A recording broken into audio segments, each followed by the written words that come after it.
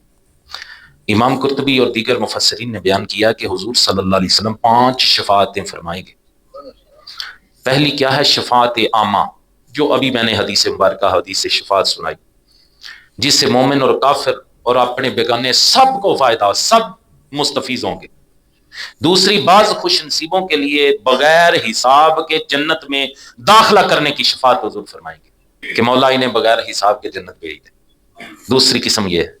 اور تیسری، وہ موحد، وہ کلمہ گو مسلمان، وہ مومن لوگ جو اپنے گناہوں کے باعث عذاب دوزخ کے مستحق قرار پائیں گے، حضور کی شفاعت سے بخش دیے جائیں گے۔ تیسرے، وہ گناہگار جنہیں دوزخ میں پھینک دیا جائے گا، میرے حضور شفاعت فرما کر انہیں دوزخ سے نکال لیں گے۔ پانچویں، وہ اہل جنت کے مدارج میں ترقی کے لیے حضور شفاعت فرمائیں گے۔ کوئی جنت میں کیا اس کا درجہ یہاں ہے، میرے حضور سفارش کر کے اسے وہ یہاں پہنچا دیں گے۔ المعتقد المنتقد بڑی معتبر کتاب ہے یہ اہل سنت کے عقائد کی۔ حضرت شاہ فضل رسول عثمانی قادری بدایونی رحمۃ اللہ تعالی علیہ نے یہ کتاب لکھی ہے۔ اس کتاب میں شفاعت کی قسمیں لکھی گئی ہیں کہ حضور کن کن کی شفاعت فرمائیں گے۔ ان میں سب سے پہلے آپ نے لکھا ہے، جملہ موقف کی ہولناکی سے مخلوقات کو راحت دینے کے لیے حضور جب وہ محشر کے میدان میں لوگ پریشان ہوں گے، حساب شروع نہیں ہو رہا ہوگا، لوگ در در پہ جائیں گے لیکن کسی کی جرت نہیں ہوگی، آپ فرماتے ہیں کہ یہ جملہ موقف کی جو ہولناکی تھی اس سے مخلوق کو راحت دینے کے لیے حضور شفاعت فرمائیں گے، اور یہ شفاعت کبریٰ ہے۔ کچھ لوگوں کو بے حساب جنت میں داخل فرمانے کے لیے شفاعت فرمائیں گے۔ پھر کچھ لوگوں کو حساب کے بعد دوزخ میں جانے کے مستحق ہونے کے باوجود دوزخ میں جانے سے بچانے کے لیے شفاعت فرمائیں گے۔ حساب ہوگا، دوزخ میں جانے کے مستحق ہو جائیں گے، لیکن میرے حضور شفاعت فرمائیں گے تو دوزخ سے بچ کے جنت میں چلے جائیں گے۔ کچھ موحدوں کو دوزخ سے نکالنے کے لیے گناہگار ہوں گے لیکن ہوں گے کلمہ کو، ہوں گے خدا کی توحید کو ماننے والے، حضور کی رسالت کو ماننے والے، دوزخ میں چلے جائیں گے گناہوں کی وجہ سے، میرے حضور اللہ کی بارگاہ میں شفاعت کر کے انہیں دوزخ سے نکال لیں گے۔ پھر کچھ کے درجات بلند کروانے کے لیے حضور شفاعت فرمائیں گے۔ پھر کچھ کی طاعت میں کوتاہی کو درگزر کروانے کے لیے حضور، اس کے اعمال میں کمی تھی، جن کے اعمال میں کمی ہوگی، کچھ ایسے لوگ ہوں گے، حضور ان کی سفارش کر کے انہیں معافی دلوانے کے لیے شفاعت کریں گے۔ پھر کچھ ایسے لوگوں کے عذاب میں تخفیف کے لیے جو دوزخ میں ہمیشہ رہنے کے مستحق ہیں، کچھ ایسے لوگ ہوں گے جو ہمیشہ کے لیے دوزخ میں ہوں گے، انہوں نے رہنا ہی، وہ مسلمان نہیں ہوں گے، مومن نہیں ہوں گے، لیکن دنیا کے اندر ان کا کوئی عمل ایسا ہوگا جیسے حضور کے ایک عزیز ہیں، انہوں نے دنیا میں بڑی سیوا کی، حضور کی بڑی حمایت کی، ان کے لیے بھی حضور کی شفاعت ہوگی۔ وہ کیا ہوگا کہ وہ عذاب تو انہیں بہت زیادہ ہونا ہوگا لیکن حضور کی شفاعت کی وجہ سے ان کے عذاب کو ہلکا کر دیا جائے گا۔ ایک حضور کے شفاعت کی یہ بھی قسم ہے۔ اللہ اکبر۔ پھر مشرکوں کے نابالغ بچوں کو جنت میں لے جانے کے لیے حضور کی شفاعت ہوگی۔ پھر اس شخص کے لیے حضور کی شفاعت ہوگی جو مدینہ میں وفات پا جائے، جسے موت مدینے میں آ جائے، حضور اس کی بھی شفاعت کریں گے۔ پھر جو شخص مدینہ شریف کی سختی کو برداشت کرے، مدینہ شریف جائے، وہاں اسے سختی لگے، تکلیفیں پہنچے، ان تکلیفوں کو حضور کے لیے برداشت کرے، میرے حضور کا شہر ہے، جو مدینے کی تکلیفوں کو برداشت کرے اور اس پر صبر کرے، میرے حضور کی شفاعت ان کے لیے بھی ہوگی۔ پھر حضور کریم صلی اللہ علیہ وسلم کی وفات کے بعد حضور کی زیارت کو آئے اس شخص کی بھی حضور شفاعت فرمائیں گے، جیسا کہ ہم جاتے ہیں، حضور کا وصال ہو چکا ہے، ہم جاتے ہیں حضور کے دربار پہ، حضور کی بارگاہ میں، اللہ اکبر، من زار قبری واجبت لہ شفاعتی، جس نے میری قبر کی زیارت کی اس پر میری شفاعت واجب ہے۔ پھر اس شخص کے لیے جو مؤذن کی اذان کا جواب دے اور حضور صلی اللہ علیہ وسلم کے لیے وسیلہ طلب کرے، یہ جو عموماً میں دعا کرتا ہوں کہ یا اللہ نبی کریم صلی اللہ علیہ وسلم کو مقام محمود عطا فرما، وہ مقام جس کا تو نے ان سے وعدہ فرمایا۔ مؤذن کی جو اذان ہوتی ہے، اذان کا جواب دے کے حضور کے لیے وسیلہ کی دعا کرنے والے بندے کی بھی حضور شفاعت فرمائیں گے۔ پھر ہر اس شخص کی بھی حضور شفاعت فرمائیں گے جو شب جمعہ اور روز جمعہ حضور کریم صلی اللہ علیہ وسلم پر درود بھیجے۔ پھر اس شخص کے لیے بھی جو دین کے متعلق 40 احادیث یاد کرے اور ان پر عمل کرے، حضور اس کی بھی شفاعت فرمائے گی۔ پھر اس شخص کے لیے جو اس وجہ سے شعبان کے روزے رکھے کہ حضور کریم صلی اللہ علیہ وسلم کو یہ روزے بڑے محبوب تھے، رمضان سے پہلے جو مہینہ آتا ہے اس مہینے کے روزے حضور کو بڑے محبوب تھے، جو بندہ اس وجہ سے روزے رکھے کہ میرے حضور کو یہ روزے محبوب تھے، میرے حضور اس کی بھی شفاعت فرمائیں گے۔ پھر ہر اس شخص کی حضور شفاعت فرمائیں گے جو اہل بیت کی تعریف و ثنا کرے، جو حضور کے گھر والوں کی تعریف و ثنا کرے، میرے حضور اس کی بھی شفاعت فرمائیں گے۔ اب لکھتے ہیں کہ اس کے علاوہ اور بھی ایسے اعمال ہیں جن کی وجہ سے حضور کریم صلی اللہ علیہ وسلم شفاعت فرمائیں گے، جن کا احادیث میں ذکر ہوا ہے۔ سبحان ربک رب العزت عما یصفون وسلام علی المرسلین والحمد للہ رب العالمین۔